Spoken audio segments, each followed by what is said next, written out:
I'm glad that didn't go live. Howdy, folks. Happy Tuesday. I got it right this time. We're here. Ack will be joining us any moment. I believe we will be previewing the Minnesota Vancouver series today, but we have a lot of other things to discuss. And Funky in the chat, and I have to mention this, he said blue and white Leafs masks cost $19.67. That needed to be mentioned. That was a good one.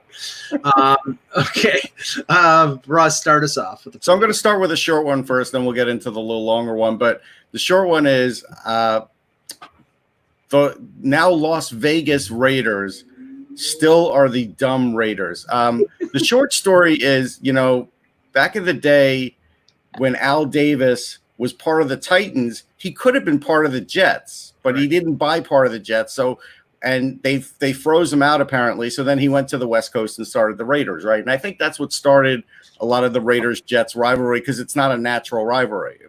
So now we're into like the second generation of dumbness for the Raiders, and Mark Davis is fighting the NFL because he doesn't want ads on seats. He thinks he could put people in seats, and he thinks he could still have the black hole. And he's like, I'm not roping off anything.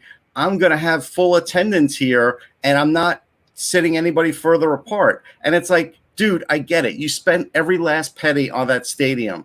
End of the day, it's not going to happen, but he really sounds like a jerk trying to push that narrative.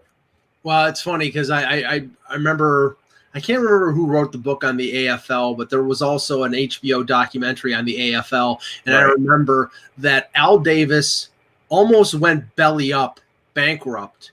And it was like, I think it was like maybe 65, 66, something like that. And Ralph Wilson, the Bills owner, had to basically give him a loan to keep them above water. And then they had started having some success. Yeah. So they were fine. But yeah, I mean, that franchise has been run as pretty much they've won Super Bowls. They've had their commitment to excellence, but I think that's a long time ago, man. Yeah, but now it's commitment to excrement. Yeah, that's what it's been like. But okay. So the obvious big one is Carl Reiner passed away at the age of 98. Yep. Not from COVID, just from old age, and he's magic. I mean, if you ever watch, Jerry Seinfeld's Comedian in Cars, there's an episode where Seinfeld brings Mel Brooks and Carl Reiner their weekly lunch that they get from the deli. Like, all that stuff is great. I didn't realize at the time, because I was a teenager, that he was the producer of The Jerk, but I loved that movie. Wow. That's when I wasn't a big Saturday Night Live guy. So I didn't, I knew about Steve Martin's gags, but to me, that was peak Steve Martin. It was peak also not being politically correct in a movie, because again, if you tried to put The Jerk on regular television now, I don't like ABC, NBC, whatever, I don't think they would play it because of the black jokes and all the other things. But again, Mel Brooks was really good with that, obviously, and Carl Reiner, being minorities themselves, they got it. And they also had a lot of black actors in their movies. But Carl Reiner was just an amazing guy. He was tweeting right up till the end, too. Good old Nathan Johnson. Who didn't love Nathan Johnson? I mean, Mel Brooks just turned 94 3 days ago. So you look at what the two of them have accomplished in their career. It's like you talk about try to make Blazing Saddles today. Yeah. Well, first of all, Blazing Saddles. One of the writers on Blazing Saddles was Richard Pryor, and they wanted Richard Pryor for the Cleavon Little role. Right. But talk about giants of comedy. Richard Pryor, I know that, we know the words that he used to drop in every concert, but, he was an African-American, so he could do that. And he was hilarious. He's hilarious. He could make you laugh right from the get-go. He didn't have to curse, but he did, but he could make you laugh anyhow. Okay. Only a Jew from Brooklyn could write Springtime for Hitler. Yeah. I mean, you watch that. I laugh my ass off watching The Producers, not the Nathan Lane, Matthew Broderick one. No. You also have History of the World, right? Yes. The Inquisition. I mean, same thing. Yeah. Yeah. I mean, it's all great stuff. I mean, he goes way back to, Dick Van Dyke Show, which I did watch in reruns as a kid. Like, he's just been a part of it. 1,000-year-old man. You think about it. Rob Yeah, 2,000-Year-Old Man is an album that everybody in my neighborhood had. Ocean's a lot. He was in the Ocean's movie. Yeah, I didn't care about them so much, but he was. Yeah, but he was still consequential enough to be in there. Yeah, I mean, look, Rob Reiner is probably 75 years old. Yep. You know. Yeah. So that's he's had an incredible life. I'm still partial to Carlin, and listening to some of his old bits are still worthwhile. And my favorite still, as you guys know, of all time is Robin Williams. I mean, I was a huge. Yeah, I would take Carlin over all of them. I did see Carlin live when he was doing the tours of universities. I saw him at SUNY Geneseo. A friend of mine was going there, and you can't match George Carlin. I would really tell you, even Robin Williams. The only reason Robin Williams can't match Carlin, it's not that he wasn't as funny. He wasn't as composed. He couldn't do a 2-hour show like that the same way Carlin could. That's the only difference. No. Robin Williams was a stream of consciousness. Right. Like he was the guy that on any talk show, if he went on Mike Douglas, it would be hilarious because it had nothing to do with Mike Douglas. It had to do with Robin Williams just going for 20 minutes.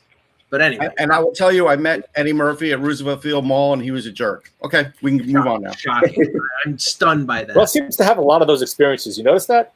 No, I've had some great ones too, but we only hear the bad ones. This was right after Trading Places, and boy, was he full of himself already. Look at. I mean, well, you can mildly understand. I mean, granted, okay, but here's the thing: under the cliffs, which is I don't know if you remember this. So I worked in that mall, right? I worked in Roosevelt Field Mall for like 3-4 years. He was eating at Wags. That was a horrible restaurant in that mall. Horrible. And he was eating there. So if he was such a big shot, what the hell was he doing there? He should have been eating at Houlihan's. Well, Billy Joel was eating at Houlihan's at least. Well, maybe if you had met Eddie Murphy after Harlem Nights, he would have been nicer. Maybe. Excellent. All right, let's get started. Nothing is up. Good discussion. Here we go. Here's the 30th, right? The 30th for sure. Yes. Okay. Hello, Hockey World. It is Tuesday, June 30th, 2020. I'm Michael Agello. I'm Jan Levine. I'm Russ Cohen, and I think this is Mike's third day in a row with Gray. And I'm Eklund. You're watching HockeyBuzzcast on HockeyBuzz.com. This is the podcast that comes every Monday through Friday to fill you into the comings and goings in the hockey world. And we are going to get to that. We're going to talk about the Minnesota-Vancouver series for a little bit. Yeah. But before we do that, the news coming, we have just a little more hosty stuff. We're not going to talk too much about it because we talked about it a ton. My latest, and I know other people are writing this too, but my latest is that the NHL is going to be going with Toronto and Vegas. And I was told also in the announcement would be said that Edmonton would be the backup, and that they would really, that they're seriously, because there is definitely a fear the NHL has of Vegas and what's happening in Vegas. So pretty much like we talked about yesterday, Toronto looks like it's going to probably get this. And I know it makes sense for some things. I know it's going to make it easier for the mainstream rights holders up there for sure. Yeah. But I don't know. It's still a pretty big city with potential. There's one change, and it's a very subtle one. And I did see some people that I know saying, hey, we talked about this yesterday. They're not thrilled as Torontonians with all these NHLers coming through. They are now, people who live there now are going to have to wear masks out in the street. And I think they're doing that knowing that they're going to have an influx now of people here coming from the NHL team. So I think they've done that, and it was smart to do it ahead of time. Well, sort of folded into this story was the report yesterday that another 15 players had tested positive, so that makes a grand total of 26. But the number of tests had gone up significantly. So, I know that everybody, I thought it was a sort of misrepresentative that everybody was just adding the 15 to the existing 11 and saying, okay, now it's 10%. No, it's 5. It's basically around 5%. Right. But in a week, those 11 players that tested positive might be ready to even play to skate. So I think that, there seems to be, I want to get everybody's thought on this. There just seems to be, and I think it was sort of folded into the report that Eric Engels, former hockey buzzer, made this morning on Sportsnet, or not on Sportsnet, but via Twitter, talking about a number of players who were, I think they're sort of pouring cold water on this whole thing, and the first thing I thought of is Eric covers Montreal. He covers them well. I'm sure most of the connections that he has are with Montreal Canadiens players. Yep. Montreal's going nowhere, so of course these players don't want to. Right. I know. I tend to accentuate that because I'm not a big Habs fan, but the mindset of a team like Chicago or Montreal, who have little chance of advancing and winning the Stanley Cup, is about the same as the LA Kings when Drew Doughty came out and criticized the whole thing. You go and ask somebody on Tampa Bay or Boston, I'm sure that probably 80% of those players want to play. So that I think, honestly, 5% is acceptable for this, mainly because most of that 5%, none of them will ever have long illness from it. Right. The other thing is we have to remember some of these football teams had like 20-something players on one team in college. So it's a whole different thing. I get that people are going to blow it out of proportion. If the NHL just even says there's 5 more tests that go positive, there'll be another round of people on Twitter saying there shouldn't be a league. They shouldn't bother. I told you they shouldn't bother.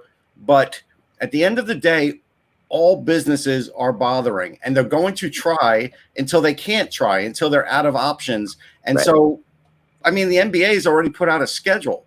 The NHL is going to have theirs soon. They're going to do all this soon. I don't have a problem with that. We have to see where it's going to go. But again, to just summarily say this is stupid, it shouldn't happen, it's stupid to say because you don't even know where you'll be in a month anyhow. And so you might as well try. Yeah, and I think they are going to get. I mean, I think Eric Engels even said that, and what Kevin said the other day, that this is a joining league, that these players are all for one for all type mentality. So and actually, like he copied the text message of a player that he didn't identify, of course, and even that player said, we're sort of a go along, get along league. And, there's money to be made in the playoffs and there's financial repercussions. But a lot of these players are like, bedamned the financial repercussions. Okay, well, that's great. If you, that's fine. But when you come crying about escrow like Ryan Kessler and Artemi Panarin did, well, excuse me, you're to blame if you want everything shut down because the solution is to play the playoffs. Yeah. Yeah. And the Panarin thing seemed to be very much an agent run thing. Yeah, it might have been. It was. I think it was partially agent run, but it was partially Panarin run too. There's no question about it. Panarin had to agree to that to let that get out there. But yeah, it did feel like an agent thing. It felt like it almost to me felt like, and I know some players feel like they're giving too much here and not getting anything back. It felt like some of the agents are going to say, well, if our players are going to risk their health and all that, let's try to get the escrow out of it. Like that was the concept of it. You could tell.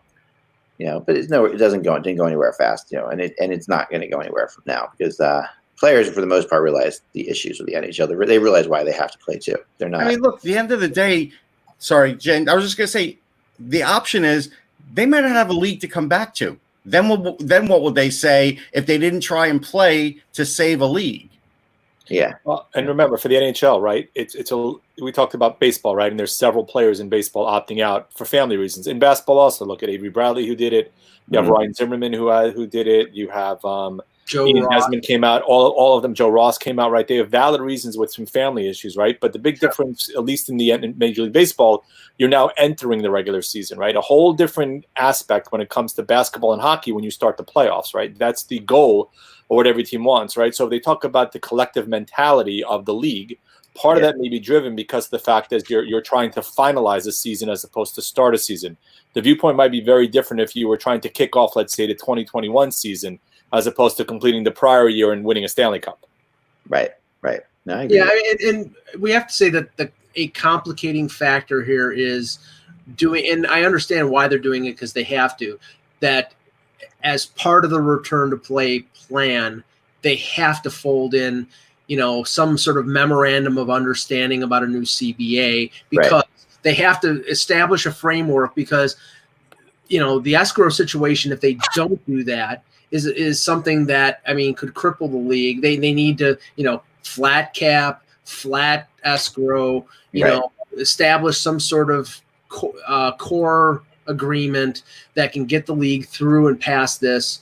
And then obviously they're going to have a television contract in a year and a few other things that come up. The $500 million expansion for Seattle. I mean, they really, and all of this has to be done at the same time. And I think it was Brian Burke that said yesterday he could see the July 10th opening of training camp delayed a couple days, and it wouldn't be delayed because of COVID. It'd be delayed because they need to get the vote in on the new CBA, and that possible, sure, yeah.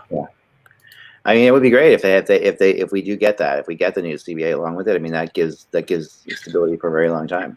It will help a lot. We've obviously been through enough of those situations to be. I still feel like I would be surprised if that happens still, even though maybe it's just gun shyness that we've seen before. But there is no question that there's a positive feeling about it. I've talked to many people who say that they think it could happen. But there is one piece I'm surprised at, and again, we have to see how accurate it is. Larry Brooks reported earlier that there really hasn't been a lot of discussion on the amnesty buyouts, which you guys know since day one, I've thought that that's a way to help with the flat cap because of the fact there's no rise. We're supposed to go up 2-3 million this year, as well as this prior year, having either A, an amnesty buyout, or B, as we've discussed a couple times, rolling forward a prior buyout and allowing that cap of dead cap space to come off the books just seemed to be way too logical of a conclusion to help clear some room because you're going to run into a really tight crunch now for certain players and within the league as a whole. So I was told, Jan, that it's not going to happen. That's what I was told. Yeah, I mean, I had heard something to the effect of that the owners don't want the compliance buyout simply because then they're basically wasting more money on buying out a player. Whereas a situation that you said before, Jan, about like not counting a buyout, say like the Leafs have Phil Kessel on the books for another 2 years, like $1 million something, that wouldn't count against the cap. Maybe, but there are some teams that don't have buyouts. It basically would be like a $2 million coupon. But basically, but again, I think owners did get tired of you buying out player A going to team B and getting signed for $1 million, and that guy's still getting paid by the other team. That's why we're not going to see it. I think Larry's having fun with people on Twitter because every fan wants their team to buy out the bad contracts. Right. I don't think the league wants that. Yeah, the owners are the ones who put themselves in that situation. Of course, they always do. So you're basically bailing yourself out from a thing that you put yourself into. Right. There's a lot of different kinds of owners. So there are some owners who would pay 3 times this cap if they could. They just don't care. And those owners, but really, what this whole thing does was it plays to the rich. It gives the rich an advantage. But Ilya Bryzgalov is like the Bobby Bonilla of the NHL.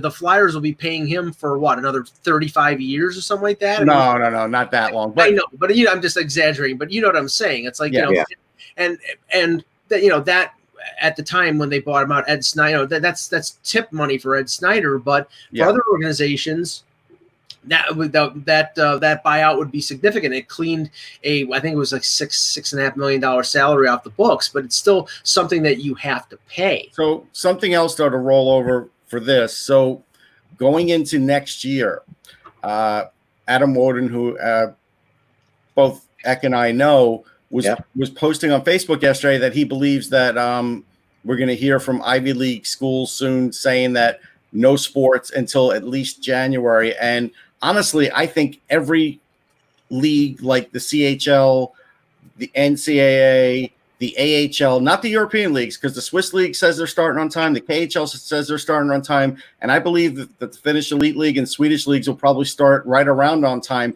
But the leagues here in North America all seem like they're heading towards January. And the one thing Major League Baseball did that was good was they extended their rosters to 60, so at least players could practice players that are, bonus babies and important prospects for them. I think the NHL is going to have to do the same thing next year because otherwise you're going to have guys sitting literally for 9-10 months until they play again. And that is horrible for player development. And it's not just a few players. Teams are going to have dozens of players like that. Right. I mean, we and this is in a different sport. We saw the report from Mike Harrington about the Buffalo Bisons. So we know that there's not going to be any minor leagues in baseball, but in terms of the AHL, I would assume that the AHL is probably not going to start. If the NHL is not going to start until January, the AHL is probably not going to start until January because the AHL, unlike the NHL, needs those butts in the seats and concessions to be sold to survive. So, and that's probably the same case with with NCAA hockey, with the CHL, but those European leagues, Russ, like we were talking about yesterday, the KHL is starting in September. The Swiss league, the Swedish league, the Finnish league, they're going to start on time. That's going to be an advantage for them if, obviously if there's. Yeah, I mean, some players could go over there, but like if you're an NCAA player, you can't because you're going to lose your eligibility. But I'm just saying, end of the day, I think teams are going to, I think the league is going to have to do something and put in a mandate and say, okay, we are going to allow this number on a roster so you could have a taxi squad of players that can at least skate and scrimmage and be coached and get something out of this. Because otherwise, the only other thing that's going to happen is there'll be like a virtual, rookie camp at some point after the draft. But again, other than that, and they'll be able to skate at the center and stuff. But after that, they're not going to have anything. They're not going to have anything. I know. It's going to be a bizarre fall for this. I mean, and they do agree that I think all colleges. I mean, this is Ivy League. You're starting it, but I think 2 months. I mean, September. Yeah.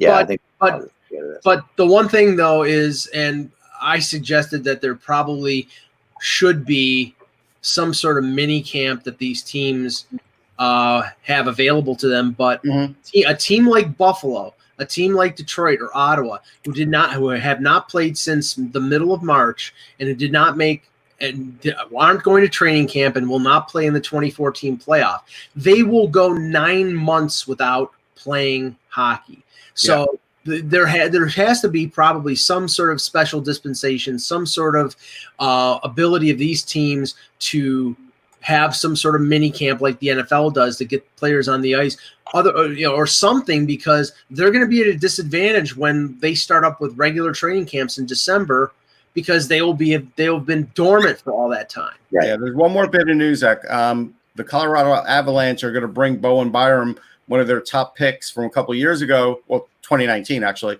to camp. And this is massive. I don't want to say it's as big as Cale Makar, but I think it's just a slight level below that. Yeah. And I only say that because Makar had a few more the NCAA games I think were really good for Makar, and I think that put him even just a little ahead of Byram. But this guy is an elite skater. He's a tremendous offensive defenseman, but he's also a defenseman that could skate the puck out of trouble. Yeah. Excellent passer, could play the power play if they wanted him to. But even if they throw him on the third pair, this is another reason why preseason I picked Colorado to win it all, because they have a lot of young legs and they had players that they could possibly add on. And now, the way this situation is, they're gaining depth here. They've got Rantanen, who's skating for the first time today. Yeah. They're going to be a lot of, I mean, that if he actually does play for them, that's going to be crazy. Oh, he's going to play. He's skating. Yeah, no, not Rantanen, no, but Byron. I mean, Byron. Yeah, I mean, I think there's a chance. But I mean, it's possible they're doing what other teams are doing with their young players, like having them along, having them. Yeah, you want them to get used. You want them to see what it's like. You want them to see them because there's a whole other culture there. Yeah, I don't think Nick Robertson is going to play for the Leafs. No, but there are some people who think he could, and I'm like, I don't think so. But they want him along. They want him experiencing the playoff. The feel, the tingle, all that. The Leafs have done that with Marley players, with the junior players that they signed. They hung out with the Marlies while they were going through the Calder Cup playoffs. So I think it's a good practice. This is a different level of player, though. Here's some stats.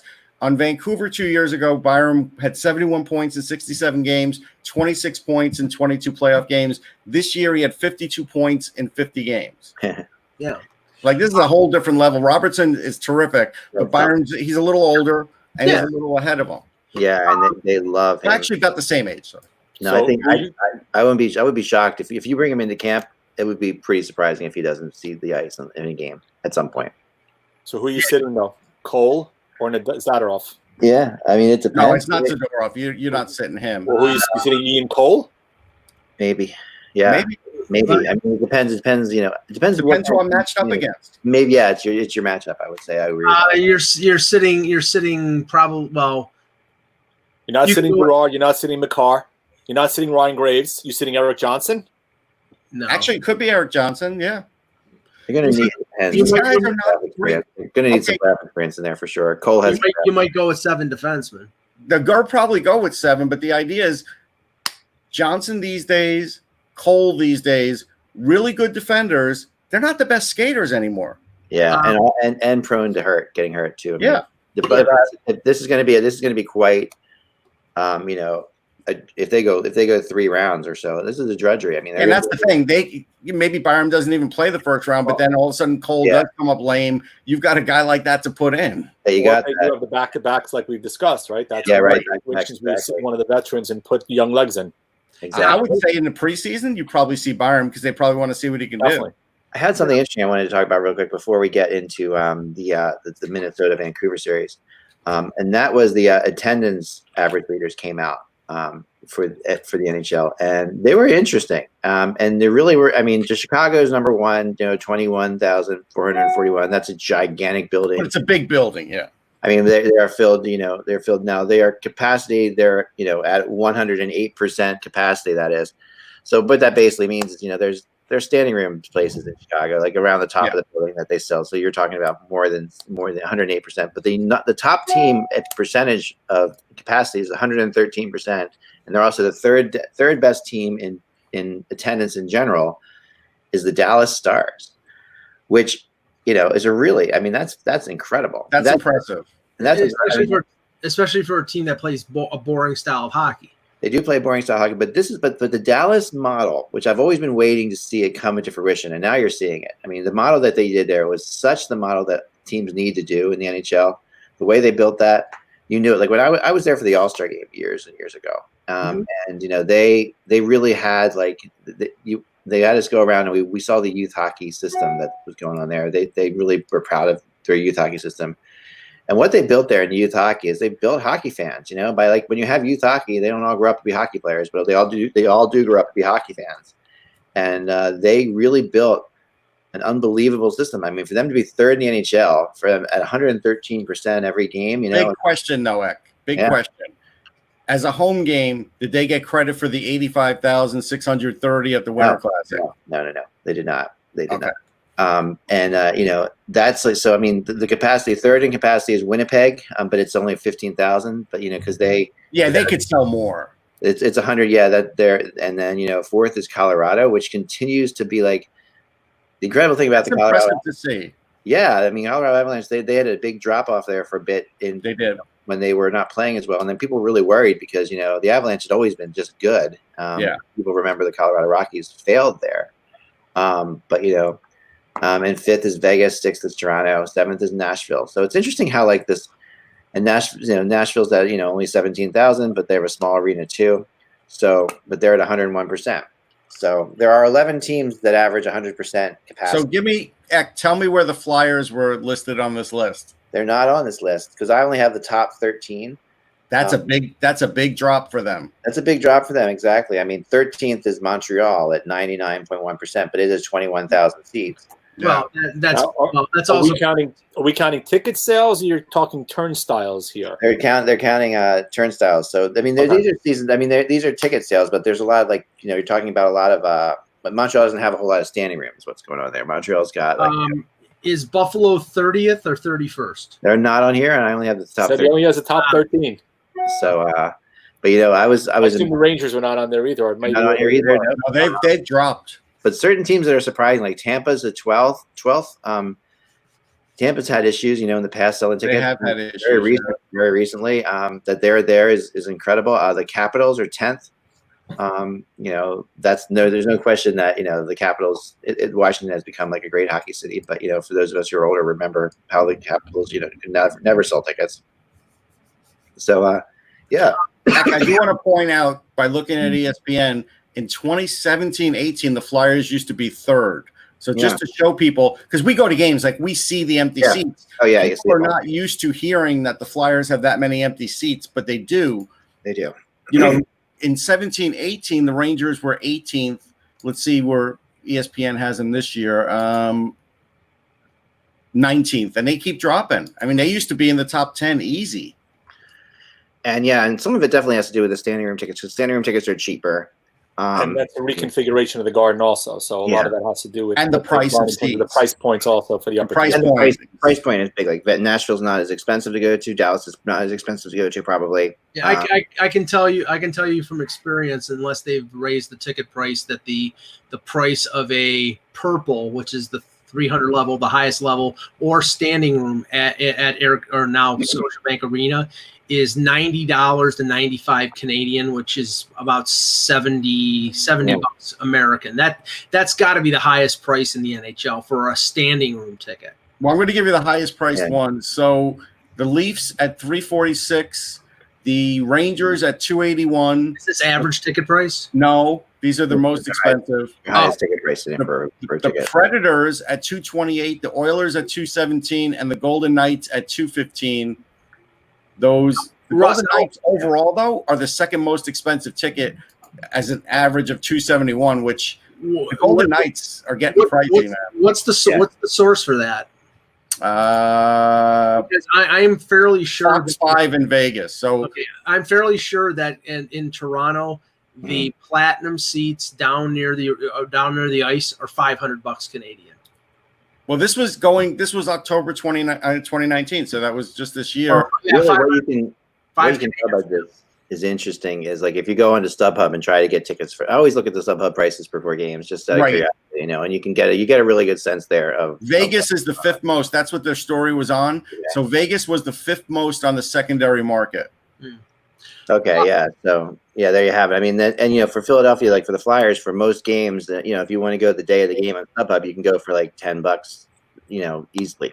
Sometimes less. You never used to be able to do. You never could do, right? So it's obviously it's a team that's it's an economic. Yeah, when you lose attendance sometimes. Yeah. You do. If you want to go on StubHub to get a Sabres ticket, they pay you $10. One little note here before we start our Vancouver, Minnesota preview, in a story that we've been following for a couple months. Steve Yzerman made an interesting comment on Friday from when he had his press conference after they were picking fourth.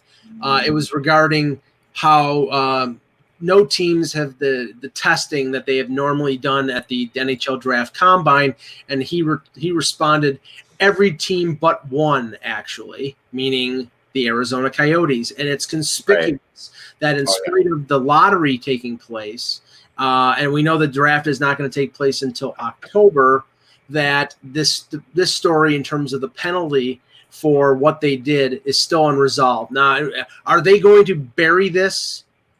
No, they won't bury it, but it seems like they're not going to do much financially because they can't afford much financially. So it's probably going to have to do with draft picks. Yeah, they'll probably.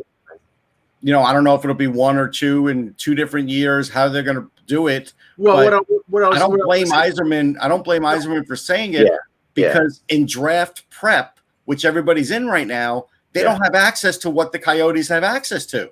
Right. What I was going to say, Russ, is that are they going to bury it like the New England Patriots buried their penalty by signing Cam Newton the same day? They could. They could bury this like during the play-in round and say, hey, by the way, Arizona's been fined $2 million in a second-round pick. Yeah, right.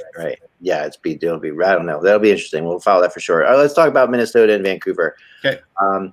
This is the last series that we haven't discussed, and it's a tough one to pick. These are very, very different teams. When they played each other this year, they my guy's list there. When we played each other this year, the Canucks won the first game, the Wild won the second two, and all of them were like 4-3 games. They were pretty high scoring, pretty interesting matches, and they were all kind of late in the season too. They didn't play each other until the end of January. Then they played twice in February. So there's a couple different matchups here that are fascinating. I think to probably start first with the goaltending. Like what we think of the difference between the goaltending here for these two teams, because you got Minnesota obviously has a combination of two goalies, and Stalock was the better goalie. We've talked about this, which I mean, it is. Let's just start with this. It was understandable because of what was going on with Devin Dubnyk and his family. because this is easily the worst year of his career since he played, I think, for Edmonton. Right. So understandable. And, Stalock played 38 of their 70, I think it was 70 games. Yeah. His save percentage is 9-10. That's not 2.67 goals against average for Stalock versus a 3.35 for Dubnyk. Right. And his save percentage is an average 910 as opposed to Dubnyk's 890. 910 is not fantastic. It's average. It's okay. Yeah. And Stalock at best, I think, is an average 1B type goaltender. So you give the Canucks the advantage of that because if Markstrom is back, he was having a Vezina Trophy type season. He was probably their MVP this year, Markstrom. And that's I've talking to people. I mean, you can debate this for sure, but I've talking to people in Vancouver yesterday, and I was preparing. There's no question that a lot of them would say that, what do you think your goal thing? Well, Markstrom, who is, he's big, he's 6'6", for those people like remember, he's like, and he was big and great and just completely dominated at certain levels.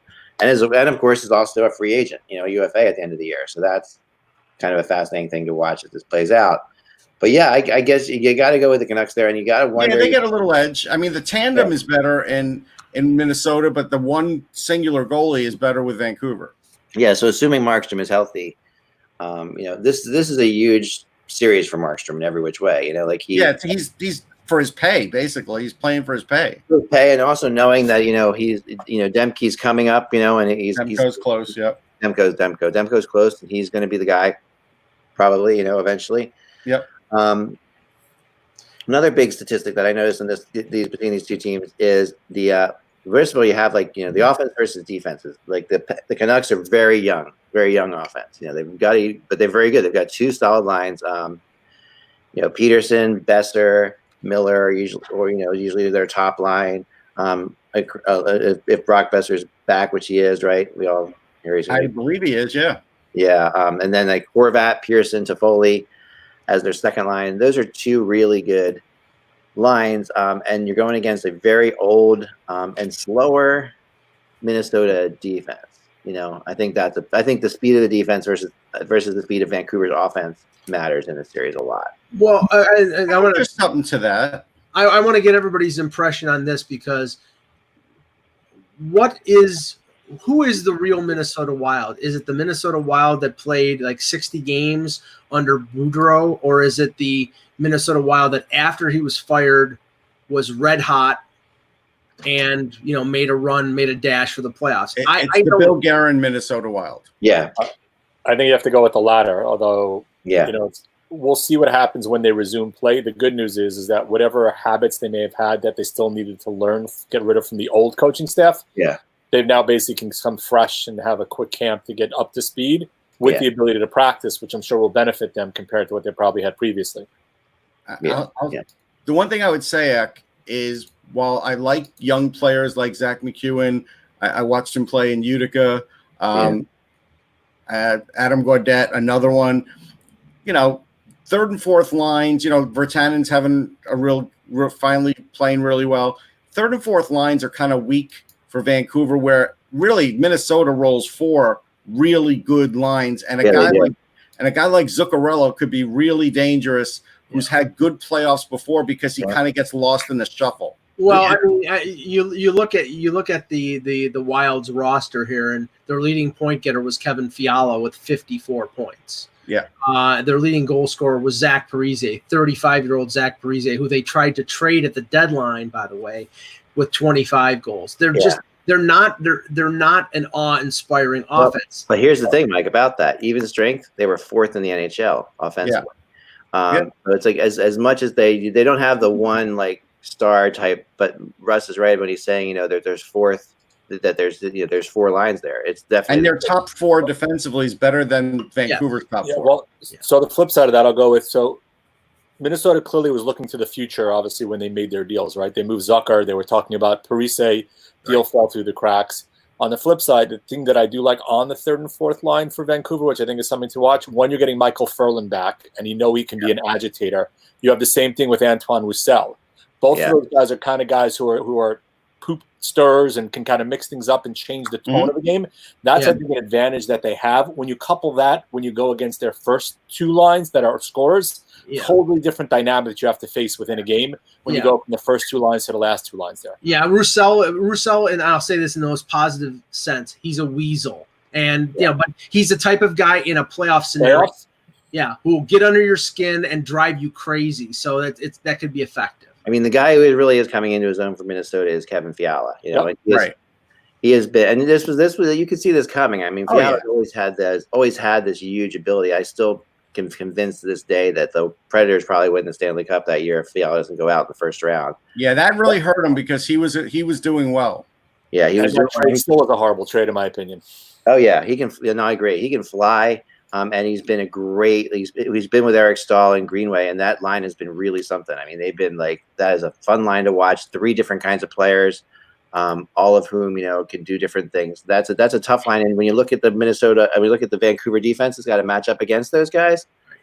You don't see a whole lot that can, like that, in my opinion, I mean, you've got Edler, you've got Stetcher, you've got Myers. Tanev. Yeah, I mean, that is a really weak line. It's not a playoff. I mean, they'll play 4, and their 4 is okay. They're okay, but that's not a playoff defense to me. That's not a playoff defense. Look, Quinn Hughes is as good as almost any defense in the league right now. He's also much more of an offensive player than a defense. No, but he's still going to have the puck, and other guys won't. They could cover up some ills with that, and Suter had an amazing year too. I mean, we should talk about the amount of minutes that get thrown on him, but end of the day, I'll give Minnesota the edge on defense, but I will say that Vancouver could cover up some of their ills with young legs that they have on defense. Right. And, then they do have veterans like Edler too. So it's not horrific. I mean, certainly Hughes has helped them a lot. Yeah, I mean, and the little trade deadline sneaky move that the Wild made, which no one thought was going to pay off, but did in the 14 games with Alex Galchenyuk. That was smart. We talked about it though. We did. Yeah, he had 7 points in 14 games for the Wild. Well, he's singing for his supper. He's right. It was a no risk move. It really was. Had so many. He's like the 9 lives of Alex Galchenyuk. This is number 5. And remember, there's nobody on Vancouver, Ek, that's like Mikko Koivu. They don't have a guy like that. Yeah, that's true. Through the wars like that. Well, I mean, the closest they have is a guy who's been hurt off and on the last 3 seasons, and he's not as good as Koivu, but a guy like Brandon Sutter, right? That type of player, but he never can stay healthy. Now, I think we know the answer to this, but until it's officially answered, we have to consider it as a situation that could swing the series one way or the other. We know that Minnesota wants to sign Kirill Kaprizov. Right. If they do, if he's available for the playoffs, that gives them a scorer that they didn't think they were going to have. And I don't think they're going to get him, though. I don't think so either. But I mean, until the NHL makes that decision, factor it in. It's possible. I mean, the Wild had 11 forwards with 20 points, and I don't know if anybody else in the NHL can say that. That's a lot of forwards. Yeah, I mean, like I said, they could roll 4 lines. Their 4 lines are really acceptable. Not one of their lines is better than the top 2 of Vancouver, but the 4 are valuable. And if they roll 4, they could cause some problems for Vancouver. There's no question about it, because you could love Anton Roussel all you want and Zach McEwen and guys like that. But at the end of the day, the Zuccarello line and the Koivu line will end up beating those lines and beat them in faceoffs, beat them in a lot of things. Yeah, and I don't often get into the possession Corsi type things, but there is a really telling one in this one, which is that Hughes like you talked about. Oh yeah, it's amazing. He's the only Canucks defenseman though with positive possession numbers, while the Wild had 8 forwards, above 50% with the Corsi ratings. So that is that when you talk about possession, that means the Wild are going to have the puck a lot. This is the Wild. Yeah, Wild are going to have the puck, and you're looking at a counterattack game out of Vancouver. They have to stop the puck. That's their big thing. Yeah, but power plays. That's the last thing I'll say about this thing. Was always a big deal, right? And in this one, you do have a really interesting thing because you have the Canucks are fourth in the NHL in power play, while the Wild's penalty kill is 25th. So there you're looking at, a really good power play versus a really bad. Hughes and Pettersson, man, you don't want to put those guys on the power play. Right. Hughes, Pettersson, and Besser. Yes, sir. Right. Horvat's pretty darn good also. I would have to stay out. They have to stay out of the box. Yeah. And they just added Foley, which is also a nice ad for them as well. Yeah, that's a nice ad. Yeah, they have to. Sorry, Minnesota has to keep it even strength if they want to win.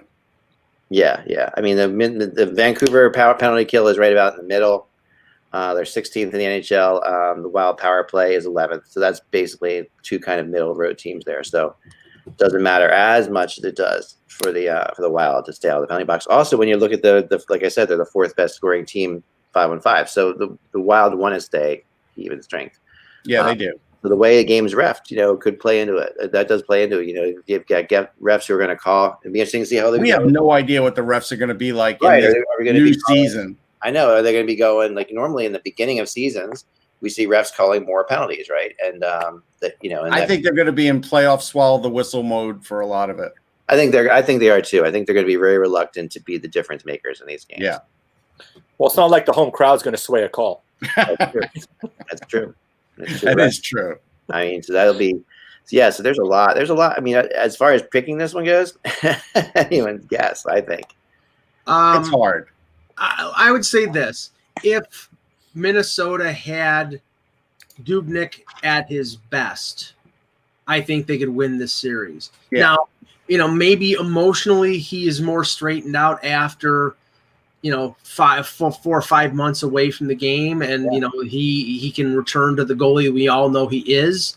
But I'm going on the assumption that it's possible they're going to go with Stalock, because Stalock was their go-to guy, and if that's the case, I'm picking Vancouver in 4. I think that they're better offensively. I know that Minnesota's got more veterans, and usually I go with a team that has veterans, but I think the offensive ability of the Canucks. And they're, if they get good goaltending out of Markstrom, I think they'll win this series going away. Yeah. I think that's possible. Russ, what are your thoughts? Yeah, I'm going to go Vancouver with a 3-2, simply because maybe Markstrom won't be 100%, but still an 85% Markstrom is better than what the Wild have, and I do worry about if Vancouver plays at a high pace, can Minnesota keep up that pace? That's what I would worry about on the Minnesota. Yeah. I'll agree with Russ. 3-2 Vancouver. My wild card though on the Minnesota side is Kevin Fiala. If Fiala plays like he did earlier this season, and in fact, you talked about speed, he's the guy on Minnesota that has speed. Yeah. If he can change a game with his speed, especially even against the Hughes pairing, that to me would flip the edge to Minnesota slightly. But I do still like Markstrom the net better, and also Vancouver went out and got Foley in order to try to win this year. I do think it's a major key for them on the second line. And do you think David Poile would like to have that trade for Michael Granlund back? That's what I said before. Yeah, I mean that's just that trade has not turned out well for them, especially since Granlund is a guy who's going to walk away or they're going to let go in free agency. This I think there's a question that needs to be asked. You brought up David Poile, even though it's not this series. When we get to Nashville, if they bottom out in this first round of the playoffs, do you think Poile's going to walk away? There's going to be a point where he's going to retire. I don't get it. I don't think so. Not yet. This hasn't been a great last couple of years for him. Yeah, I mean they have definitely. I mean they're at that point right now where you're going to find to be shaky for them. Did they get as far as they can get or not? That's the issue, right? So are they heading back down or was that year's playoff? I mean, then this year's playoffs is going to be tough. I mean, they have a tough matchup. In Arizona is going to be tough on them. That's not a great matchup for them at all. So yeah, I don't. But Poile seems like my guess would be he would be moved to like the president of the team or something like that, and still be a GM. But like Holmgren is kind of in Philly. Yeah, I could see that. Still be making decisions, but not but giving the job over to somebody else to actually handle the day by day. Maybe they'll bring Paul Fenton back. That won't happen. I know. I'm kidding. Yeah, they couldn't wait. They were thrilled when he got. Yeah, that was one of the worst experiments in hockey. It was, unfortunately, it really was. So I mean, my pick on this, I think I'm going to go Vancouver in 5 too. I wouldn't like to be able to say Minnesota, but the thing to me that we have to look at going into all of these series is that there's been like an off season that's happened here. which brings a maturity to players when they start again. It's like they are starting a year older. So you're looking at like these guys who are young, that we're talking about, they're young on Vancouver, are all a year more experienced. And conversely, you're talking about a team that was old with an old core like Minnesota, with 35-year-old guys like Parise, 34-year-old like Eric Stahl and Suter and Koivu, and now they're almost a year older after being dormant for 5 months. That could have an effect. They could, a couple of them could be basically washed, and I'm not, but it's feasible that after inaction they could be, not close to what they were, and that could be a difference in the series. If nothing else, fans have to be happy with the short-term effect of Bill Guerin, and I think he'll continue to have an effect there. He's a great GM. He's a great choice for their GM. Yeah. I mean, he just brings what they needed, which is, especially in that town is such a hockey town. They needed a hockey guy there. Like they needed an old school American hockey guy, and they got the perfect guy. I mean, Bill Guerin is like, he's an American hockey guy. He's got like the greatest attitude about life in general. He'll come into the room. He's a great player, which the players respect other players who played the game. All this stuff. There's a lot of stuff that goes right for Bill Guerin with Minnesota. All right, we do have breaking news that the NHL has agreed to the RFA nonsense. So, and even if this guy is Blaine Potvin, Hockey Writers, but even if he's not right, we know that that's going to pass. Like, it's going to happen today. I know Brooks wanted to have some fun with people and say, look, this hasn't been signed yet, but it's going to get signed. So the extension of the contract past the we're going to start. I think we're going to start hearing that breakout. So what that means, what that means is free agency is going to start November 1st.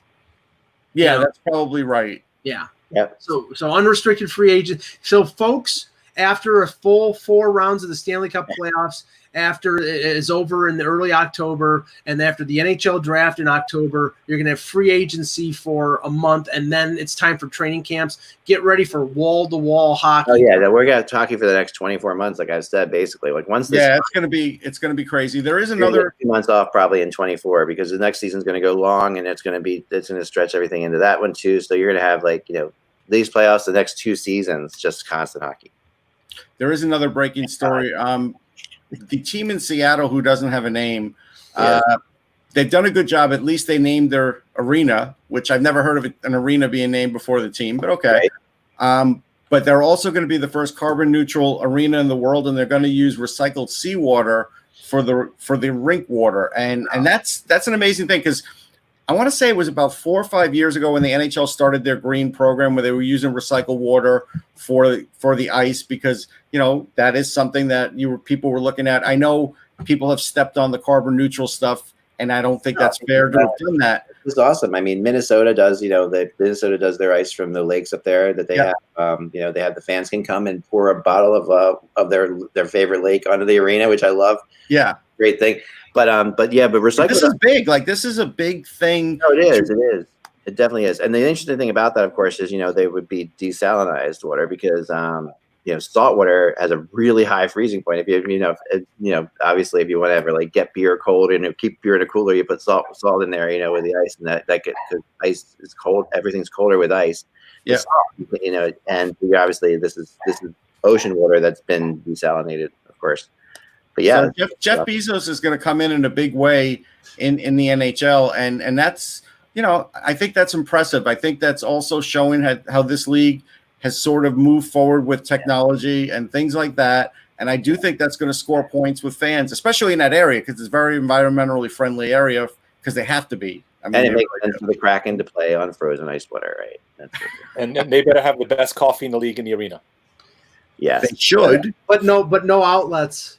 No, and there, yes, yeah, nothing but angry grunge music in every intermission. Yes, that's the best part. That's what they should have. They should.